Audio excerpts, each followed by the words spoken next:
Well, good morning, good morning, good morning, man. They say anything that can go wrong will go wrong. And so earlier this morning, when I was meant to come live, I shut down my computer a few minutes prior just to reboot, and then the thing took 30 minutes to restart, and so I couldn't get on. And just now, for some reason, in all the years I've been doing this, I wasn't connecting um, on Instagram for a minute there, but all is well that ends well, as they say. What I have learned is that things will not always go right. Things will not always go right, but I think in the end, we can always make it right. So excited to be able to hang out with you. Yeah, man, it's Wednesday, baby. It is Wednesday. It is hump day. Doesn't matter how the week started, doesn't even matter what happened between the start of the week and now. Here we are, ready to work our way over the hump. Always great to be able to connect. Looking forward to hanging out and sharing some ideas. I am actually really interested in hearing what you guys have to say. I'd absolutely love to get your feedback. Claire, it's always great to see you. Um, yeah, I'd love to get your feedback, whether you're watching live or you're, watching the recorded version of this. I'm really curious to know what you think, right? We're going to talk today, share some perspectives on gene editing. I'm not talking about the genes that you order in your favorite store now, but hey, um, I'm so curious. Um, During the week, during this past week, I was watching TV. I was watching on the server. I think it's on CNBC on a program he has, influencers, and he was interviewing a guy, Walter Isaacson, who wrote a book, The Code Breaker, about um, about basically gene editing. Let's say, and during the interview, they mentioned this Chinese scientist, this Chinese researcher, a guy called He Jen Kui. I don't know if I'm pronouncing the name right. I'm probably butchering it. I'm sure the first name is He, as we would say in English, and the last name JiankuiJianKui.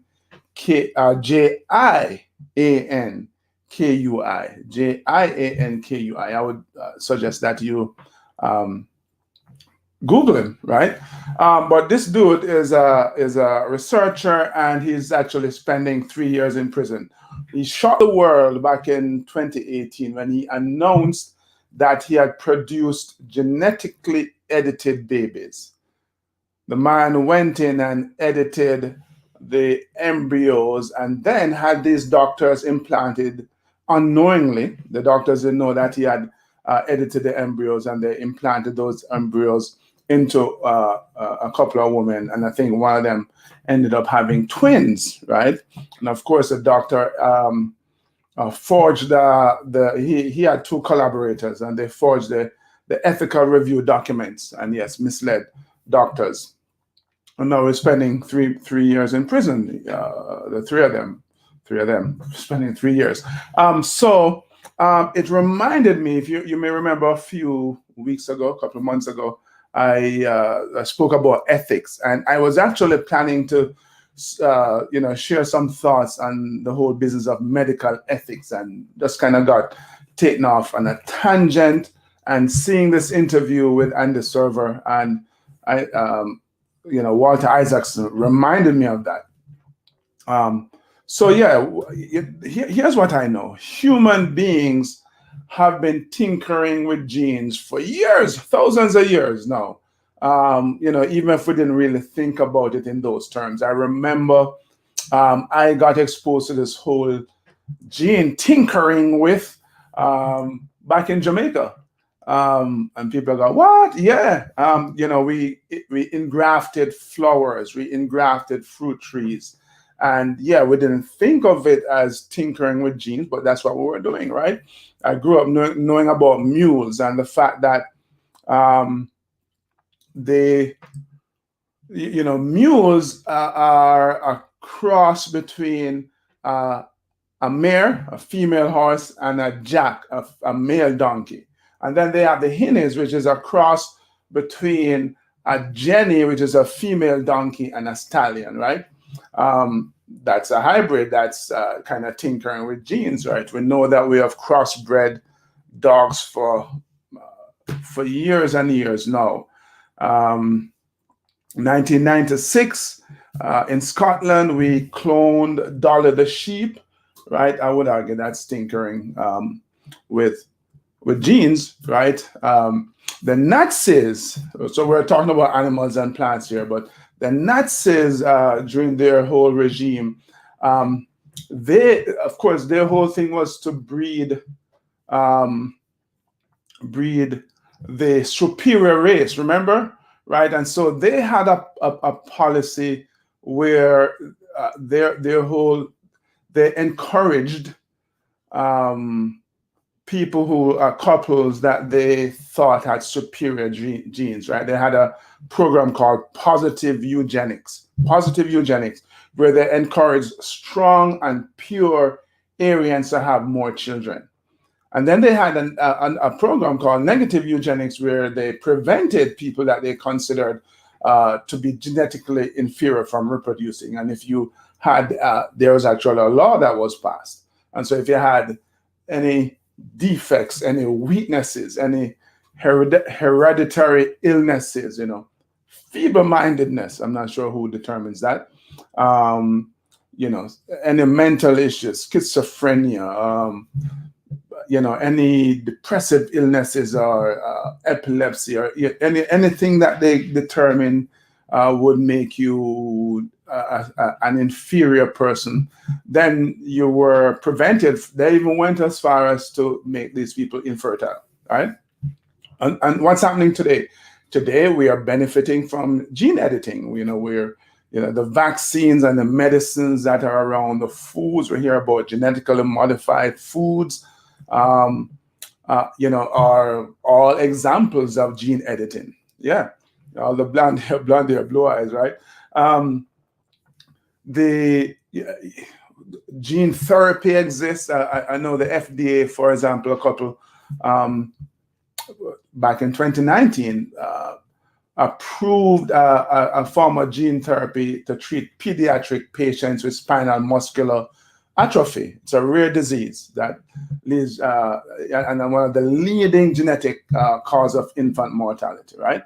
So all of this, friends, all of this, once upon a time, I'm sure you'd agree with me, looked like something of science fiction, right? Right out of Star Wars. But here we are. And now today there is, forgive again, as usual, my friends on Instagram. Where am I? Let me pull up my banners here, right? So today there is something called CRISPR.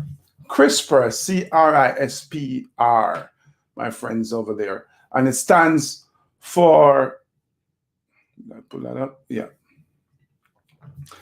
It stands for clustered, regularly interspaced, short palindromic repeats. Clustered, regular interspaced, short palindromic repeats.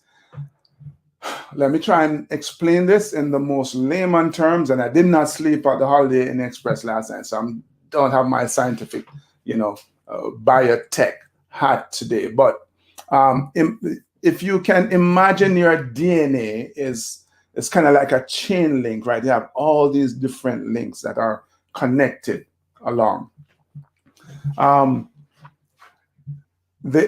All of them are repeat. So if you see each link in the chain as kind of a strand of your DNA, so each of them will be repeated, right?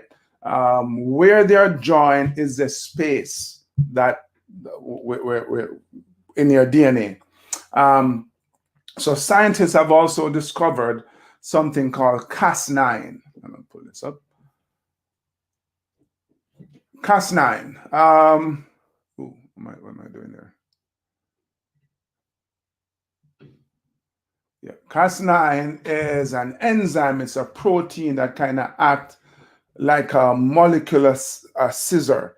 So again, if you go back to the image of of the chain link where each link connects, you can use a Cas9 to cut the DNA, cut the chain, cut the repeats, right, and then insert the mutation, the changes that you want in this gene. Obviously, it's a big deal these days, Ransford. It's a big deal because in the past, um, it cost a lot to change the DNA, change our genes, and today now through CRISPR, it's a relatively new technique. I think it's developed in the last 3 years. I think two ladies won the Nobel Peace Prize for this. Not the Nobel Peace Prize, but the Nobel Prize in Science for this. So now it is cheaper. It's all relative, right? Now there are two basic ways of editing our genes. Let me talk about those quickly. One is called the somatic gene editing, and that really only affects patients or people who are being treated. Put that up, right? So, for example, it can be used to treat a disease. Choose one: Alzheimer's, sickle cell, right? With the somatic gene editing, basically they would go in and they would figure out which gene it is that responsible for this particular disease, and they would then use the Cas9, that molecular scissor, to cut into the gene, into that space, insert the changes they want to make, right? And it would fix the problem. It would, heal you, so to speak. The other kind of pull this up of genetic modification is called germline editing. Germline editing affects the entire organism, including the eggs or the sperms, and it is passed on from onto future generation, right? So basically, what they do with a somatic, they're going into the embryo after it has been formed and making the change there to fix that one particular issue.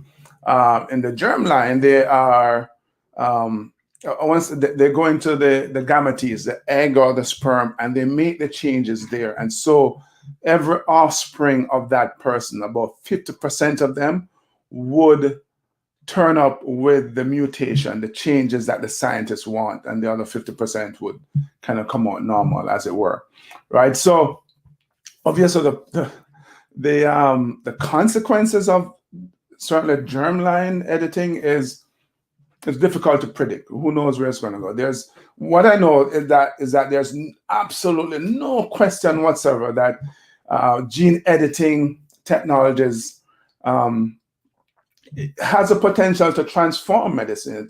It's what you call the ultimate in precision medicine. So just imagine for a moment that you could precisely and correctly, delete genes that are causing problems, genes that are mutating and are aberrant, right? Genes that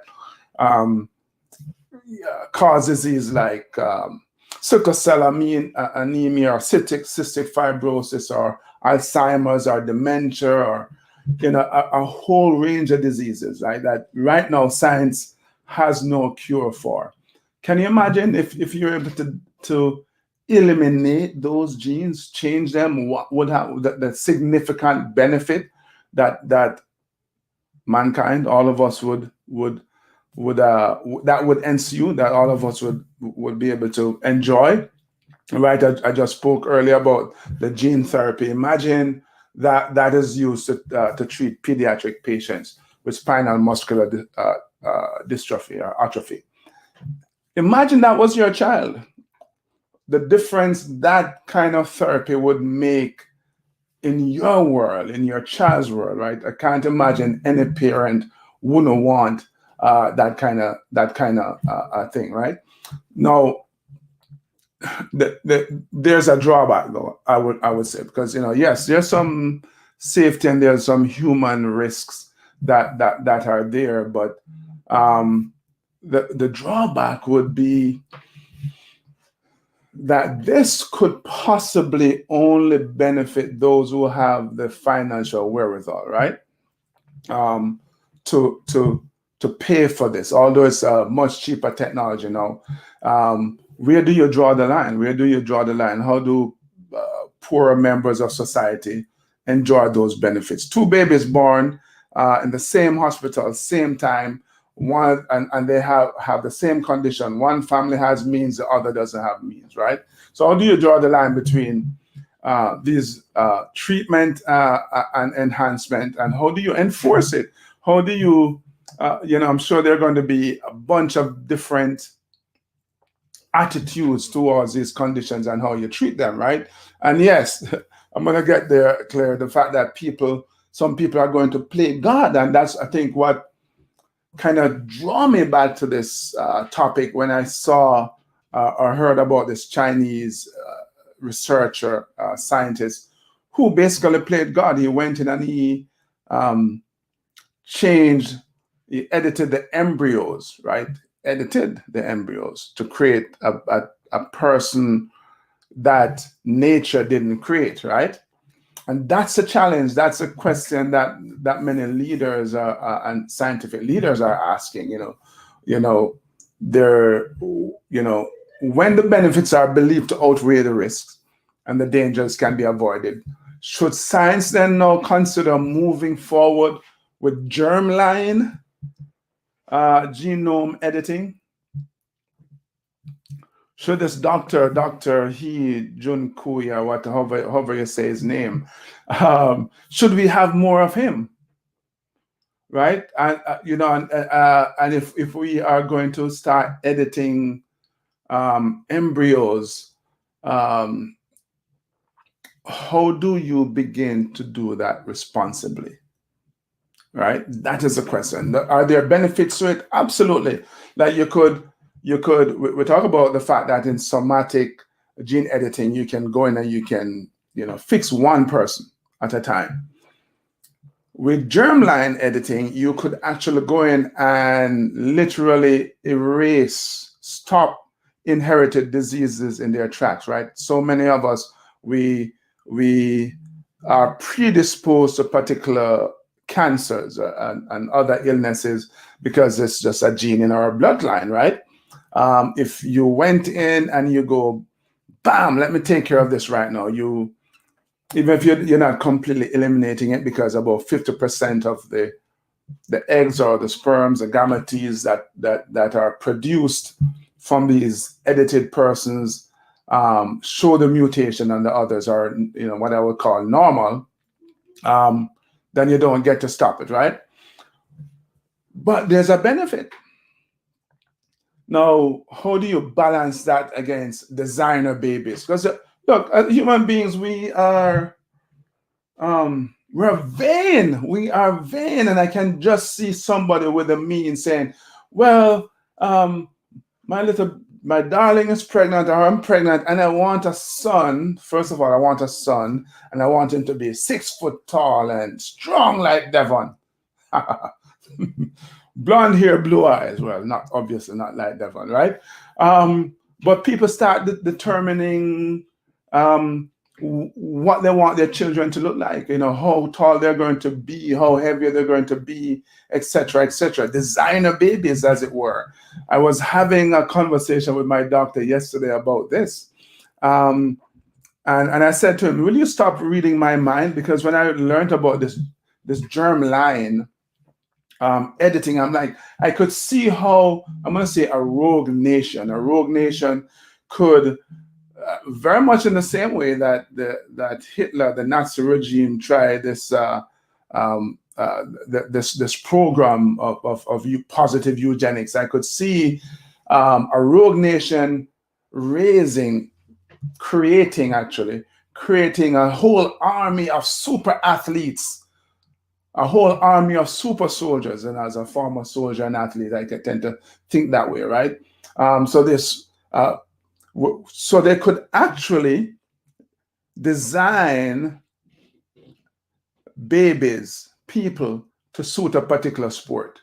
You want a bobsledder? You want a hockey player? Well, the dude must be able to grow to 240 pounds and be fast like Usain Bolt, right? Want a gymnast? Need to be as diminutive as Simone Biles and be able to spring and leap tall buildings with a single bound, right? And you want a super soldier? Yeah, we can produce him and he get injured and he heals in no time, that kind of thing. Are we willing to go there? That is a question, and I think even beyond just creating the physical attributes, which I think is relatively easy to do, given the scientific knowledge that we have now. I am even more concerned about the mental, the psychological, and emotional well-being of those persons who would have been created for those purposes, because we know that. Well, I know, and I know you know this too. There are tons of talented, super talented people who never rose to become name brand, I'm going to say, well-known athletes, because they have no interest in doing the work. They have no interest in doing the training. It's one thing to have all the physical attributes, but if you mentally you don't want to do it, then it's not going to happen, right? It's one thing to create the super soldier, but mentally, psychologically, is that person willing to be a trained killer, right? So there are all those issues, Julian. Thank you for joining. And yes, Anne, the fact is we are in that place now, and where people can do almost what they want with DNA. Right? And I'm not here to raise any major alarm. I'm not pushing any conspiracy theory, as it were. Julia and I, the other issue is the financial incentive. Because not only are we vain as human beings, we're also greedy.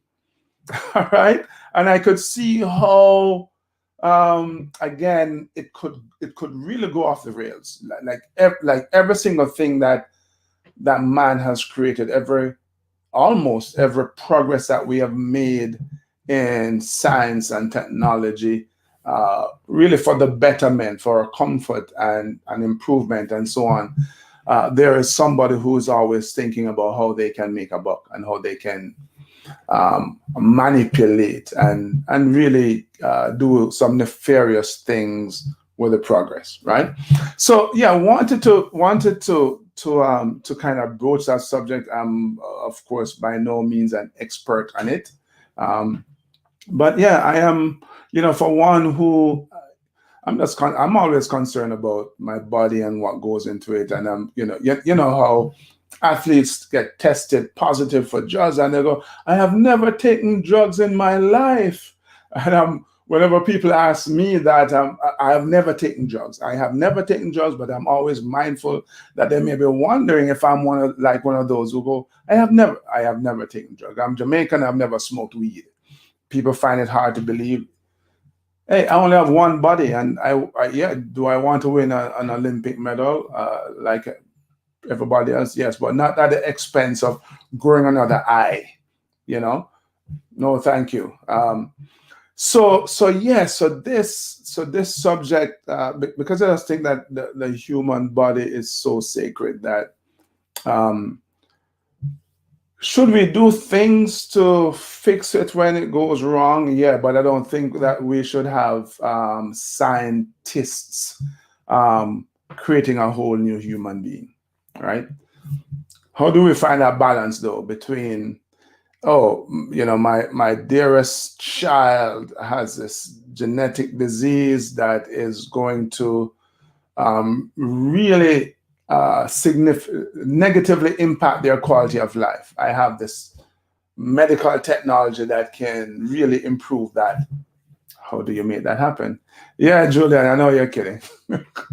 But yeah, so, how do we find that fine line, man? Food for thought. And so thank you all for commenting on this, both on Facebook and LinkedIn and Instagram over here. And for those of you who are watching the recorded version, feel free to comment. I'm really curious to know what you think, because it may not directly impact us, but it's going to impact our descendants, right? Or grandchildren or great grandchildren. Somewhere along the line there, so much of this is going to become mainstream. We already have GMO foods, and while the world population grows and we're not producing enough foods, we're now finding ways to produce food that will mature faster, that can be harvested faster and can withstand droughts and so on. But then, because we're consuming it, right, we're putting it in our bodies, how is that impacting our bodies? That's another issue. So we have all of those fine lines clear that we need to consider. We need to walk down very carefully, because we have to make sure that we are protecting ourselves, right, as human beings down the road. And it would be sad that we all just kind of become, engineered beings. That takes the fun out of being a human being, I believe. That's my opinion. But yeah, wanted to share those thoughts with you. Feel free to continue to comment. Feel free to comment if you're watching the recorded version of this. Let's start a dialogue. Looking forward to connecting with you next week. Don't forget to check out my podcast at youtube.com/keeponpushing always. I have it up, the banner up there for those of you who need to copy it down. Looking forward to seeing you over there. Subscribe, leave a comment, join in the conversations wherever you can find me. Always fun to be able to hang out with you. Looking forward to connecting next week. And you know what you need to do between now and then, right? Right? You need to keep on pushing, baby. Let's do it. Keep on pushing.